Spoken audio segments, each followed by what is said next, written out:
नमस्कार दोस्तों, मैं श्वेता स्वागत करती हूँ आप सभी का अपने चैनल श्वेता गौरव में। और आज मैं आपको सुनाने वाली हूँ सावन माह की पावन कहानी। जैसा कि आप सबको पता है कि सावन का पावन महीना जो है वो चल रहा है और सावन का जो महीना है वो पूरी तरीके से भोलेनाथ को समर्पित है। तो आइए आज आपको मैं सुनाती हूँ सावन के महीने से जुड़ी हुई एक बहुत ही प्रचलित पुरानी कहानी। एक बार की बात है कि गांव में एक बूढ़ी स्त्री अपने पुत्र के साथ रहा करती थी। वो दोनों काफ़ी गरीब थे, इसलिए बहुत मेहनत के साथ अपना जीवन व्यतीत कर रहे थे। धीरे धीरे पुत्र जो था वो शादी के योग्य हो गया और बूढ़ी माँ ने उसका विवाह करने की ठानी। उसके जो भी रिश्तेदार संबंधी जान पहचान वाले थे उससे उन्होंने अपने पुत्र के लिए एक सुयोग्य कन्या ढूंढने के लिए कहा।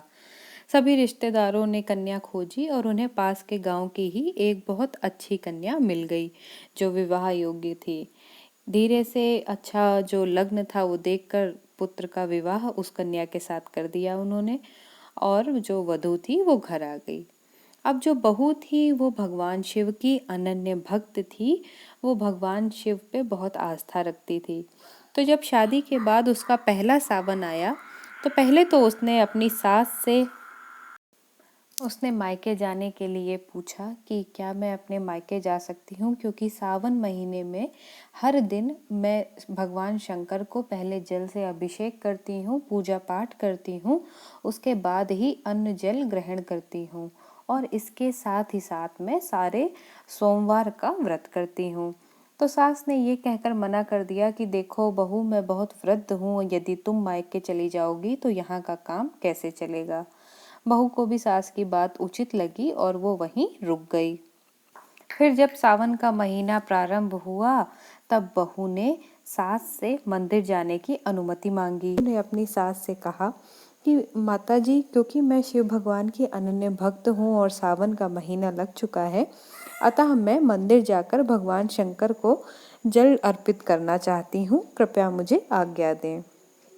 तो सास ने उसको बहू को जो है मंदिर जाने से मना कर दिया, ये कहते हुए कि मंदिर बहुत दूर है, तुम्हें जो भी पूजा पाठ करना है वो तुम घर पर ही करो। तुम कब मंदिर जाओगी, कब आओगी और कब घर का काम करोगी, इसलिए तुम्हें जो भी पूजा पाठ करनी है वो तुम घर पे ही करो, मंदिर जाने की आवश्यकता नहीं है। ये सुनकर बहू कुछ उत्तर नहीं देती है, पर मन ही मन बहुत दुखी हो जाती है कि अभी तक उसने कभी भी अपना ये नियम टूटने नहीं दिया। हमेशा ही वो सावन के महीने में भगवान शंकर को जल चढ़ाने जाती थी, लेकिन इस बार वो नहीं जा पाएगी। लेकिन बेचारी क्या करती, क्योंकि सास ने उसे मना कर दिया था, तो फिर वो घर पे ही पूजा पाठ करके उसके बाद पानी लेने के लिए कुएं पे जाती है। तो जब वो पानी लेकर कुएं से वापस आ रही होती है तो उसे दो दूसरी लड़कियां दिखती हैं जो कि मंदिर जा रही होती हैं। तो उनसे वो पूछती है कि आप कौन से मंदिर जा रही हैं। तो वो लड़कियां बताती हैं कि पास में ही शिव भगवान का मंदिर है, सावन का महीना शुरू हो गया है, हम भगवान शंकर की पूजा करने जा रहे हैं। तो उनकी बात सुनकर बहू और दुखी हो जाती है और अपनी सारी स्थिति उन्हें बताती है कि मैं भी जाना तो चाहती हूँ, लेकिन मेरी सास ने मना किया है। तो इस पर वो लड़कियां कहती हैं कि कोई बात नहीं, तुम रोज़ इसी समय पानी लेने यहाँ आया करो और फिर यहाँ से हम लोगों के साथ मंदिर चला करो और फिर वहाँ पे शंकर भगवान की पूजा करके अपने घर को वापस चली जाया करो।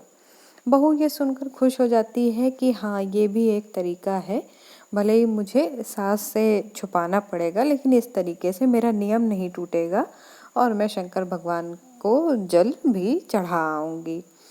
तो पहले दिन ही बहू फिर चली जाती है उन लड़कियों के साथ मंदिर और वहाँ पर पूजा करती है और पूजा के बाद भगवान शंकर से क्षमा भी मांगती है कि मैंने अपनी सास से जो छुपाया है कि मैं मंदिर आई हूँ, कृपया इसके लिए मुझे माफ़ भी करें।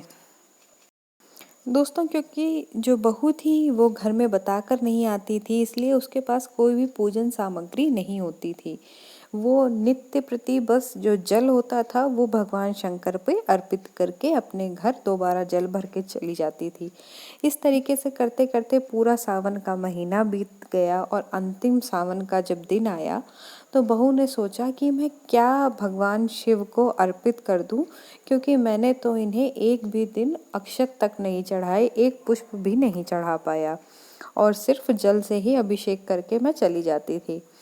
तो जब बहुत सोचने के बाद उसे कुछ समझ में नहीं आता है, तो वो अपने नाक की नथ जो होती है उसे उतार के धो के भगवान शंकर के शिवलिंग पे अर्पित करके हाथ जोड़ के कहती है कि प्रभु, यही है मेरे पास, इसे ही आप ग्रहण करें। तो भगवान से इस तरीके की विनती करके हाथ जोड़ के और वो अपने घर चली जाती है। अब उसे ये पता होता है, क्योंकि सास को तो ये बात पता नहीं है, इसलिए वो अपनी सास से नज़रें छुपाते हुए इधर उधर घूमती रहती है।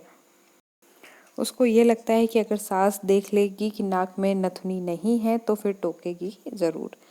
लेकिन फिर भी वो कितना छुपाती, दोपहर के समय आखिरकार सास की नज़र उसकी नाक पर पड़ जाती है और वो पूछती है कि अरे बहू, तेरी नथनी कहाँ गिर गई। इस पर बहू बताती है कि माता जी, मुझे तो नहीं पता कहाँ गिर गई, और मैं सुबह पानी भरने गई थी तब तो मेरी नाक में ही थी। इस पर सास कहती है, अच्छा बताओ बहू, पूरा दिन कहाँ कहाँ गई अब तक, हम वहीं वहीं जाके दोबारा से इसको ढूंढते हैं। तो बहू ने मंदिर वाली बात तब भी नहीं बताई अपनी सास को। वो बोलती है कि पानी भरने गए थे तब नाक में थी, उसके बाद मैं कंडे जो थे वो बनाने लगी, उपले बनाने लगी, और फिर मुझे पता नहीं कि कब गिरी। तो सास कहती है कि चलो, जहाँ पे उपले बनाए थे वहीं पे ढूंढते हैं। तो जहाँ पे उसने उपले बनाए होते हैं वहाँ पे वो लोग ढूंढते हैं, वहाँ कहीं नथुनी नहीं मिलती है। उसके बाद सास बोलती है, हो सकता है जब तू उपले बना रही हो तभी वो गिर गई हो।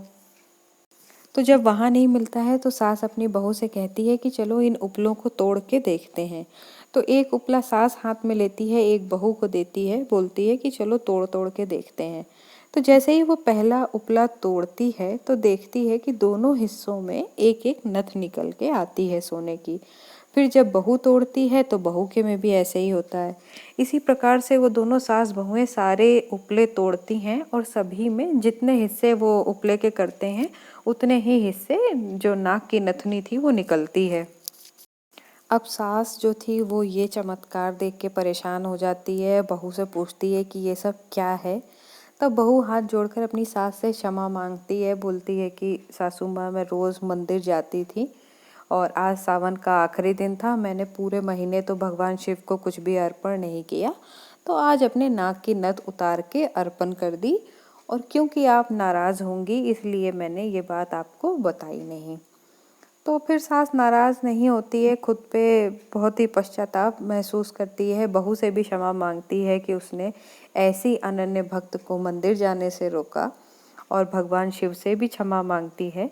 और उसके बाद से वो दोनों सास बहुएं हमेशा हर सावन को पूरे स्नान करके और भगवान शिव को जल चढ़ाने लगती हैं, और भगवान शिव की कृपा से उनके पास अन्न धन धान्य किसी भी चीज़ की कमी नहीं होती है। बहू को भगवान शंकर के आशीर्वाद से एक सुंदर पुत्र की प्राप्ति होती है। सभी लोग बहुत ही प्रसन्नता के साथ, संपन्नता के साथ खुशी खुशी रहने लगते हैं। बोलो शंकर भगवान की जय।